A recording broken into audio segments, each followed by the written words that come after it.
बार Amazon के big billion days पे हमें काफ़ी अच्छा प्राइस ड्रॉप देखने को मिला iPad Air 2022 जो M1 है इस पे ऑलमोस्ट अराउंड ये जो है 60K का पड़ता है आपको, और सेल में ये 42K का पड़ा। आप अगर अमेज़ॉन की साइट पे जाएंगे तो आपको ये सेल से पहले 55K 57K के अराउंड मिलेगा। एप्पल पे अगर आप जाएंगे तो ये आपको अभी भी 60K 59K के आसपास मिलेगा, और ये सेल में 42 का पड़ा है। कैसे पड़ा है, क्या डिटेल्स हैं, वो सारी चीज़ें आपको आगे वीडियो में पता चलेंगी। तो पहले शुरू करते हैं क्विक अनबॉक्सिंग से, और फिर हम बाकी सारी चीज़ें डिस्कस करते हैं इसके बारे में।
तो अनबॉक्सिंग के बाद आती है बात लुक एंड फील की। काफ़ी लाइट वेट है, काफ़ी पतला है, काफ़ी ज़्यादा पतला है। अगर मैं इसको ये पायलट का V3 पेन है, अगर मैं इसको इससे कंपेयर करूं तो आप डिफरेंस देख सकते हैं कितना डिफरेंस है। तो काफ़ी अच्छा खासा डिफरेंस देखने को मिलता है, और प्लस इसका जो ये कलर है, ये डार्क कलर होने के बाद भी आसानी से गंदा नहीं होगा। तो अगर आप हाथ बहुत लगते हैं आपके, कुछ भी अगर लगाएंगे तो आपको इतनी आसानी से वो देखने को नहीं मिलेंगे यहाँ पे। बाकी अगर आप M2 ले रहे हैं और उसमें आपने मिडनाइट ब्लैक लिया है तो आपको बहुत आसानी से देखना पड़ेगा। ये चीज़ आपको इसमें नहीं देखने को मिलेगी। थोड़ा बहुत आपको लोगों में देखने को मिल सकता है, पर अदरवाइज़ आपको नहीं मिलेगा। तो सबसे पहले बात कर लेते हैं हम क्या क्या एसेसरीज़ आपको लेनी पड़ेगी इसके साथ। तो सबसे पहली एसेसरीज़ है लीड, क्योंकि इसमें ऑडियो जैक नहीं मिलेगा आपको, तो आपको एक लीड लेनी पड़ेगी। C टाइप में बहुत कम लीडें आती हैं, जिनमें से एक पेंटोनिक की ये लीड है। लिंक आपको डिस्क्रिप्शन में मिल जाएगा। और ये लीड आपको ऑलमोस्ट कॉस्ट करेगी 500 अराउंड, और क्वालिटी अच्छी है इसकी। दूसरा, आपको पेन, अगर आपका कोई ऐसा प्रोफेशनल काम नहीं है और आप ज़्यादा स्पेंड करना नहीं चाहते हैं पेन पे, जैसे अगर आप एप्पल पेंसिल 2nd जेन लेने जाएंगे तो आपको 9500 के आसपास की पड़ेगी। अगर आप इतना स्पेंड करना ही नहीं चाहते क्योंकि आपको इतना प्रोफेशनल काम नहीं है, तो आप ये पेंसिल ले सकते हैं। ये मैं आपको लिंक दे दूंगा, और ये आपको कॉस्ट करेगी अराउंड 2000 के आसपास। और इसकी बैटरी लाइफ और बाकी लुक एंड फील सारी चीज़ें अच्छी हैं। आपको ये काफ़ी कलर्स में मिल जाएगी। मैंने इसमें ब्लैक कलर लिया है। ब्लैक कलर आपको थोड़ा इस तरीके का होगा,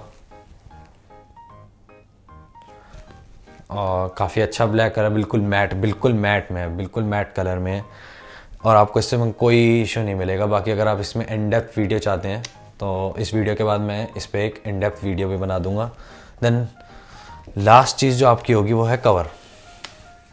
मैंने काफ़ी सारे कवर्स देखे जिसमें वो नीचे यहाँ पे वो पेंसिल का ऑप्शन दे देते हैं, वहाँ पे हमने पेंसिल रख दी एंड फलाना, उन सब की कवर देखे, वो सब क्वालिटी उनकी अच्छी नहीं है। ये कवर मैंने मंगाया, काफ़ी सॉलिड है, काफ़ी सॉलिड कवर है, मैग्नेटिक है।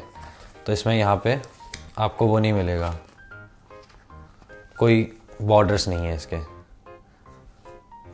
आपका बैक फ्रंट दोनों बचाएगा।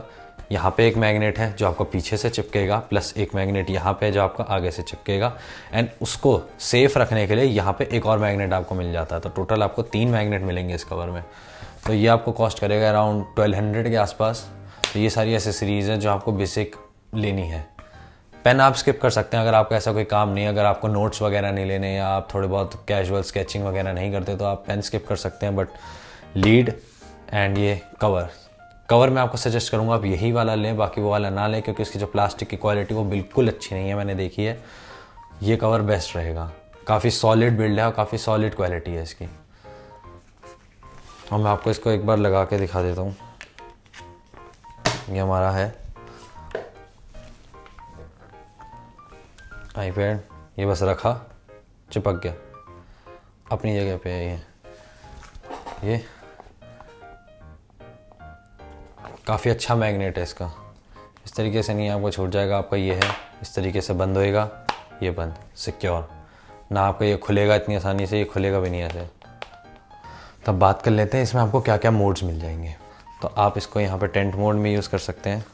अगर आप चाहें इसे ऐसे फोल्ड करेंगे, ये यहाँ पे चिपक जाएगा, ये चिपक चुका है इस तरीके से। उसके बाद आप इसको रख के और इसको आप पीछे से चिपका के इसको नॉर्मली इस तरीके से यूज़ कर सकते हैं आपका स्टैंड में। अगर आप चाहते हैं इसे इस तरीके से यूज़ करना तो आप इसे इस तरीके से यूज़ कर सकते हैं। प्लस अगर आप नहीं चाहते, आपको इसे नॉर्मल फ्लैट रखना है, तो आप इसे उठाएं यहाँ पे रख के ये, तो इसमें सारी चीज़ें आपको मिल जाएंगी और कोई इशू नहीं आएगा। आपको हीटिंग का इशू नहीं आएगा। आप जब चाहे, जैसे अगर आपको लग रहा है कि आपको इसके साथ इस्तेमाल नहीं करना, आपको बस हल्का सा ही करना है और ये बाहर आ जाएगा, आप इसे अलग से यूज़ कर लीजिए। और ये लग गया अपनी जगह पे। काफ़ी सॉलिड बिल्ड कवर है और इसका भी लिंक आपको डिस्क्रिप्शन में मिल जाएगा।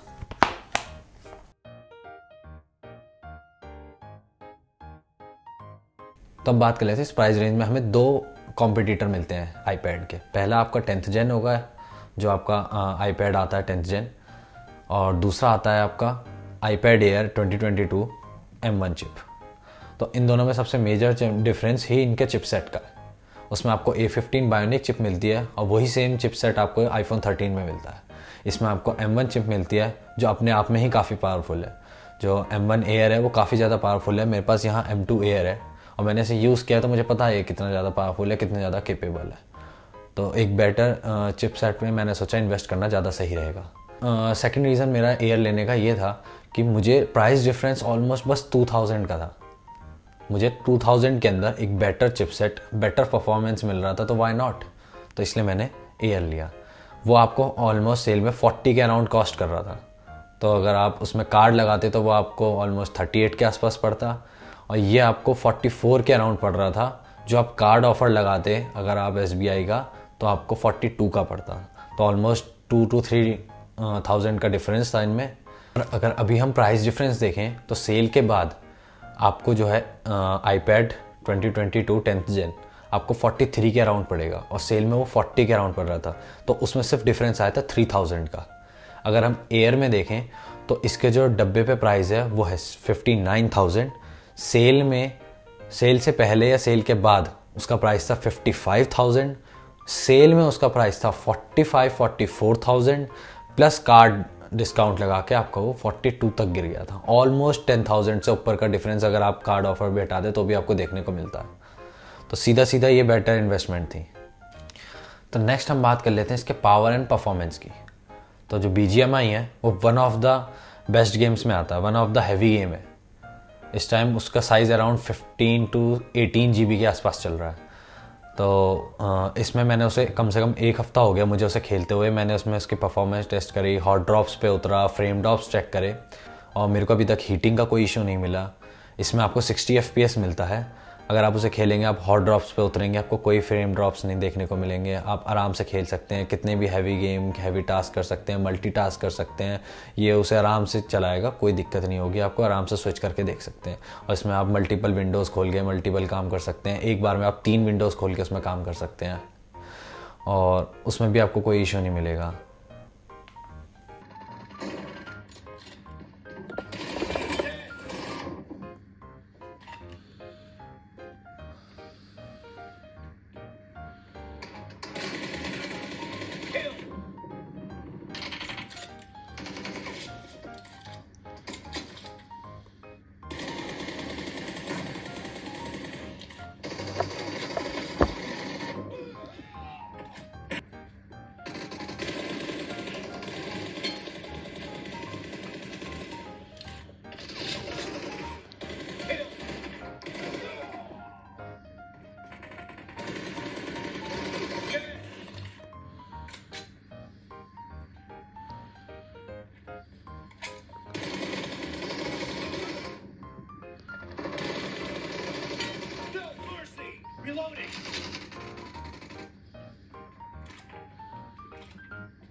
एक छोटा सा कॉन मुझे ये लगा कि आप ऑलमोस्ट 40K के अराउंड इन्वेस्ट कर रहे हैं इसमें। 40K is not small amount. उस अमाउंट को इन्वेस्ट करने के बाद आपको इसमें सिर्फ 60 FPS मिलता है।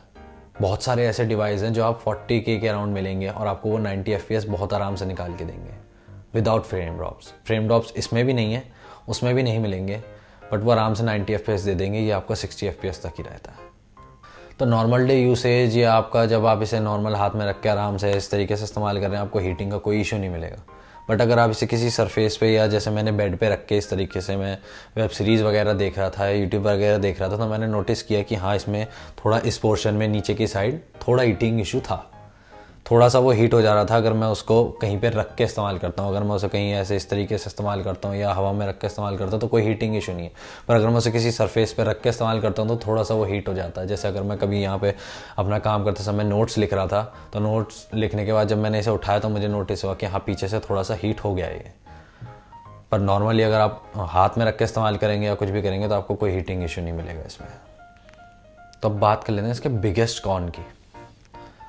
सॉलिड बिल्ड है, कोई ऐसा बेंड आसानी से नहीं होगा। बस इसमें एक इशू है जो मुझे नहीं लगता शायद किसी और आईपैड में है। तो मैंने जहाँ तक इसके बारे में देखा तो मैंने देखा इसमें जो iPad Air M1 है इसमें ये इशू ज़्यादा है, प्रो में नहीं है और इससे पहले वाले iPads में ये चीज़ नहीं थी। अगर आप इसे हल्का सा भी इस तरीके से प्रेशर देंगे, हल्का सा यहाँ पे रख के इस तरीके से प्रेशर देंगे तो आपको स्क्रीन पे एक वाइट शटर सा दिखेगा। आपको वो चीज़ आराम से विजिबल हो जाएगी। अगर आप इस तरीके से बहुत स्लाइट प्रेशर भी देंगे तो आपको यहाँ पे वो चीज़ विजिबल हो जाएगी, जो मुझे थोड़ा लगता है कि हाँ, ये क्वालिटी वाइज वहाँ पे थोड़ा मात खा जाता है। बाकी iPad Pro वगैरह में मैंने देखा कि लोगों को वो इशू नहीं है। iPad Air में काफ़ी लोगों ने डाला हुआ है कि हाँ, ये इशू उन्हें आ रहा है। तो अब बात कर लेते हैं लास्ट में हम कंक्लूजन की। लुक वाइज काफ़ी डिसेंट, काफ़ी स्लिम और फिंगरप्रिंट मैग्नेट नहीं है, इजी टू क्लीन है। तो आपको लुक एंड वाइज उसके वजह से तो कोई वो नहीं आएगा। फ्लैट डिज़ाइन है। और वेट की बात कर लें तो आपका काफ़ी हल्का है, आप इसे आसानी से कहीं भी ले जा सकते हैं, आपको कोई इशू नहीं आएगा। फ़ोन से ही ऑलमोस्ट 200-250 ग्राम ज़्यादा होगा। आपका फ़ोन ऑलमोस्ट जो 13 आता है आपका वो 220-240 के आसपास आता है। 220-240 ग्राम्स के आसपास, ये आपका ऑलमोस्ट 400-500 ग्राम्स के आसपास आता है। और बात कर लेते हैं मनी की, तो अगर आप इसे सेल में ले रहे हैं तो आपको 42 का पड़ेगा, जो ऑलमोस्ट वर्थ इट है। क्योंकि आपको अगर आप बाहर से जाके लेंगे वो आपको 60 का पड़ेगा, 59, 55 स्टूडेंट डिस्काउंट फलाना ढिमकाना लगा के 50 पड़ जाएगा ज़्यादा से ज़्यादा। स्टिल 8000 का डिफरेंस है। तो उसके बाद बात करते हैं एक और जो है परफॉर्मेंस इसमें आपको पीक की मिलेगी, कोई इशू नहीं। मतलब M1 चिप तो आप अपने आप में काफ़ी पावरफुल है, वो M1 Air चला रही है। तो iPad में तो आपका इतना हैवी कोई टास्क रहेगा ही नहीं। दूसरा बात कर लेते हैं स्पीकर्स की। मैंने एक्सपेक्ट नहीं किया था कि इसका स्पीकर इतना तेज़ होगा, मतलब कंपेरेटिवली काफ़ी ज़्यादा। मतलब मैंने इसका स्पीकर का इतना यूज़ तो होना नहीं था क्योंकि मैं लीड लगा के यूज़ करता, मेरा ऐसा कुछ काम नहीं था। पर मैंने स्पीकर टेस्ट करे तो इसके स्पीकर काफ़ी ज़्यादा लाउड है, काफ़ी कंपेरेटिवली काफ़ी ज़्यादा लाउड है। इतना एक्सपेक्ट नहीं करे थे मैंने। अब बात कर लेते हैं डिसएडवांटेजेस की। इसमें जो नेगेटिव पॉइंट्स ये है कि आपको 42 खर्च करने के बाद भी आपको PUBG में 60 FPS मिल रहा है। स्क्रीन जो है बेंड होने पे थोड़ा स्क्रीन पे विजिबल है और ऑडियो जैक नहीं है। आपको इसके लिए C टाइप लीड ही लेनी पड़ेगी, नहीं तो आपको एक कन्वर्टर लेना पड़ेगा जिसमें आपका C टाइप और ऑडियो दोनों आते हैं। तो आप उसे चार्ज करते समय यूज़ कर सकते हैं लीड को, वरना आप वायर्ड लीड चार्ज करते समय नहीं यूज़ कर पाएंगे। फिर आ जाता है आपका बैटरी लाइफ में मुझे लगा कि हाँ, ये काफ़ी थोड़ी सी कम बैटरी लाइफ दे रही है जितना मैंने एक्सपेक्ट करा था। मतलब ऑलमोस्ट फ़ोन के जितनी भी नहीं दे रही वो।